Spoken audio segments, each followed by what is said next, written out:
And you're perfect. You're just amazing. So thank you. Well, this morning we're starting a whole new series, and it's on the radical interconnection of all life.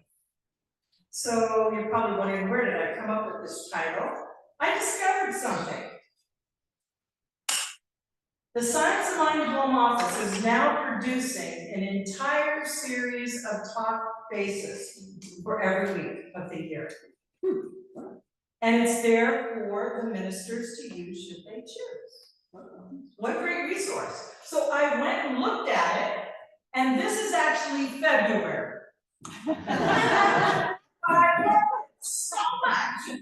And to me, it really fits with May, because interconnection is a profound Buddhist concept, and this is the month of Wesak, which is the birth of Buddha. And that is being celebrated today at the Hongwanji Temple. So any of you so inclined, Johnny and I and Tina went last year. I invite you guys to toddle on over there afterwards if you like, because they have a whole festival. And they usually have a baby Buddha in a shrine that you get to pour water over, and it's just a really sweet ritual. So we are celebrating the original science of mind, which was brought to the earth by Buddha. And in fact, he never called what he did Buddhism, of course. He called it the science of mind. And isn't that interesting? Yeah. I think it's fascinating. And here we are in a way of dating. So our topic is called Letting Go, a New Way of Being Together. And I read that and I thought, holy smokes, that's powerful. Letting go. What do we let go of so that we can find a new way of being with each other? Well, there's a whole bunch of stuff we can let go of. A lot of it has to do with our preconceived notions, those filters that are in front of our perception, that always project themselves onto what we're experiencing. And that means most of us are repeating the same experiences over and over again. Ernest Holmes said, with monotonous regularity. And I don't know about you, but I've gotten to the point in my life where I'm bored with it. I'm bored with what my mind has to project on everything. I've heard it all, seen it all, been down that road several times, have 20 t-shirts, don't even want to go there anymore. So now I really want to let go of that, so that I can have the fresh, new awareness of what's here and what's possible. And I bet a lot of you are in that same place of watching your mind, which is called mindfulness. Watching your mind and catching it when it starts to project those same old sad stories over and over again. You know? And so what is a new way of being together? Well, one of the things I want to talk about today is the interconnectedness of all life. And the fact that we feel like we are this body, but this body is a spacesuit, is an earth suit. And this body is actually made up of clouds and stars and water and lava, because the earth was created out of lava. And then it degrades over time. And we're made out of the wind, out of the air, because the air brushing over the lava and the caused all those particles to dissolve. And those particles, all of them are creating the physical atoms that came out of stardust, out of the explosion of novas.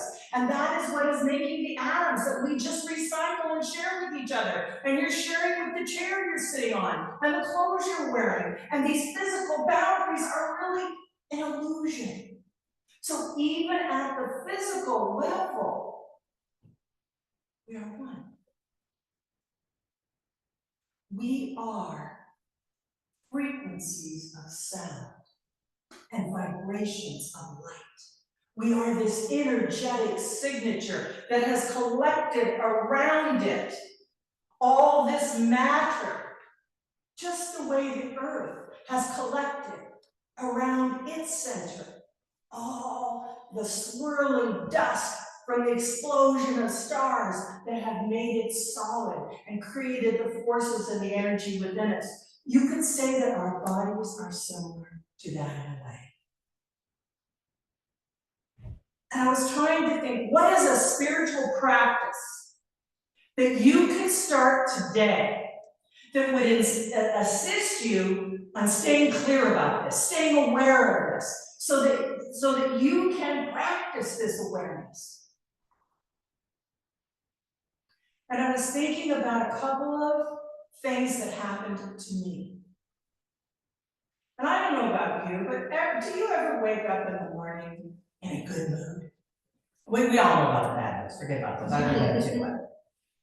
But when you wake up and it's clear, it's that Clear Day song you guys sang a couple weeks ago, magnificent, where suddenly you can see and you feel so full of love and joy, and you look out at everything, and you literally have a tenderness towards everything that exists. You know, those moments when even the pebbles are dear and precious, let alone that dragonfly that my grandsons like to call Pool Buddy, because he's always flying over the pool. So when we go on a hike, we go, oh, here's Pool Buddy, he's coming on to be with us. And they believe that Pool Buddy hears their thoughts. Kids are wonderful. But even that moment, you can sense the life force that you are sharing together, and it's magnificent and beautiful. You know those moments. E.E. Cummings, in a poem that I read when I was 18 years old, had a part of that poem where he called it tenderness towards all existence. And it struck me so hard that that's how I wanted to live my life. With tenderness. Not only reach it at peak moments, but it's a practice now. This is a practice. So one of the things I love is that I have to drive for 32 minutes to get here in the morning. And the drive is magnificent. There's spacious, open meadows and plains and big rolling clouds. And I love it. So it's an opportunity to commune with it. With those clouds, with those mountains, Kohala, with Mauna Kea over here, and behind me, Hualalai behind me. And they're like surrounding, and then this beautiful meadow. And it's singing inside. You can feel it singing, and you can feel it opening to the sun and the day. And so as I'm driving here, I take that in. And I was trying to consider, how could I give you guys a practice for this so that you could practice this, start practicing it, because it's one of my favorite practices. And I have a friend, she's been here, Kelly Cslwh, and she's shared one time that her practice is to bless everything she sees. So that's one way you can do it. Just start blessing everything. Blessing that rowing machine. Oh my goodness, they got more. They multiply. Blessing these poles.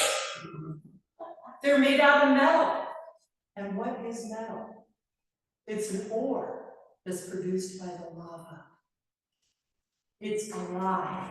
And just like us, this metal is already on its way to somewhere else. Everything we see is impermanent. Everything we see is already changing into a new form. And so blessing it for being here. Thank you. Blessing the wood. This feels like koa. I don't know what it is, but it feels sacred to me. It's koa. Blessing it, thanking it. The microphone, the sound waves. This is a practice. And then I decided to look for a book to read. And I found a book. I found two books. I'm going to share with you this book that I just read. I don't usually read fiction. It's called The Impossible Life by Michael Hay. Has anyone read it? Holy moment, get it out of the library, read this book. Story. Fabulous story. I'm gonna read you some quotes from that story. Because one of the characters really experiences cosmic consciousness, the impossible life. And the what right there? Michael Haig, Haig, and I may have butchered the pronunciation of his last name. Okay. Some of you might have read his book, The Midnight Library, which was a bestseller. This is his next book. And he describes an experience of cosmic consciousness that many of you will recognize. It's fabulous. But I also downloaded The Bowl of Light by Hank Wesselman again. So this is like the 50th reading of this. Yes. I love this book. Yes. And you know what? He rewrote it. He and Makua were busy rewriting this book while I wasn't reading it. And there inside that book was the perfect practice for exactly what I needed. And it's his number one principle. Love everything with humility. And you know what? That's the key to it. That's the key to it right there. It's not feeling less than. Humility is equality. It's being in a resonance with. It's being able to see and acknowledge and appreciate direct relationship of oneness with whatever it is. That's how we love everything we see. And humility is the key in. So I'm going to give you a chance to practice. Those of you that are able-bodied and can do this, I'm going to invite you to turn your chair towards an object of some kind. Doesn't matter what it is. Find an object to look at. Not a person, but an object. And now I want you to practice feeling equal with that object. Notice what it's made of. If it's metal, if it's the foam that we're standing on, which is plastic, that too is made out of natural elements. It's made out of hydrocarbons, out of petroleum, which is life matter that is sunk down into the earth and under pressure has become oil. And out of oil they make plastic. And so even this is a natural element. And look at it and notice how it is part of you. You need metal. You need hydrocarbons in your body. These are essential elements that are making up part of who you are. So see if you can look and begin to really see it. The purpose it was made for. But beyond that, see if you can see or think or feel or even hear the life force, the frequency inside that object.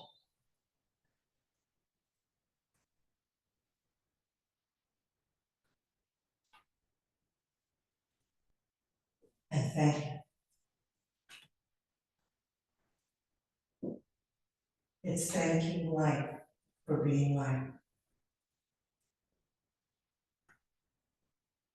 And as you thank it, see if you can move into love. Grateful for it. Loving that it is here. Solid, filling its purpose for you and everyone, selflessly giving.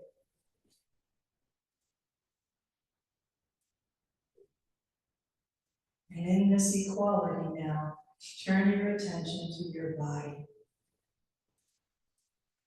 You are not greater than your stomach or your hip bones or the cartilage in your knees. They are made up of the stuff of life, of the clouds and the wind and the lava, of the plants, of the pressure even at the core of the earth, of the sunlight itself. You are made of the stuff of the universe. And so thank your body. Even as it is changing in this moment. Grateful for all its forms and phases, all the ways that it is serving.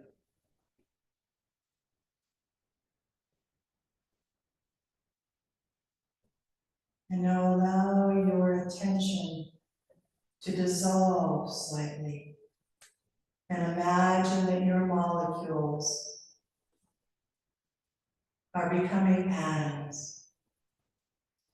And you are sharing those with the air you're breathing, with the clothes you're wearing, with the chair you're sitting on.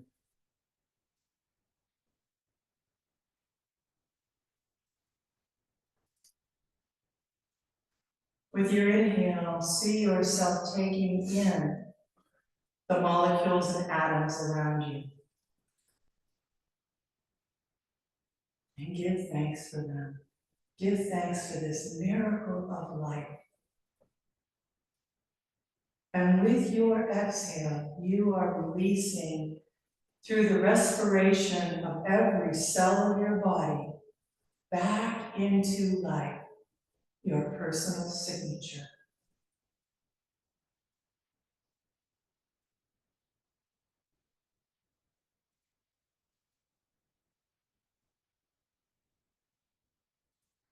And as you do this, I invite you to realize that these atoms are eternal.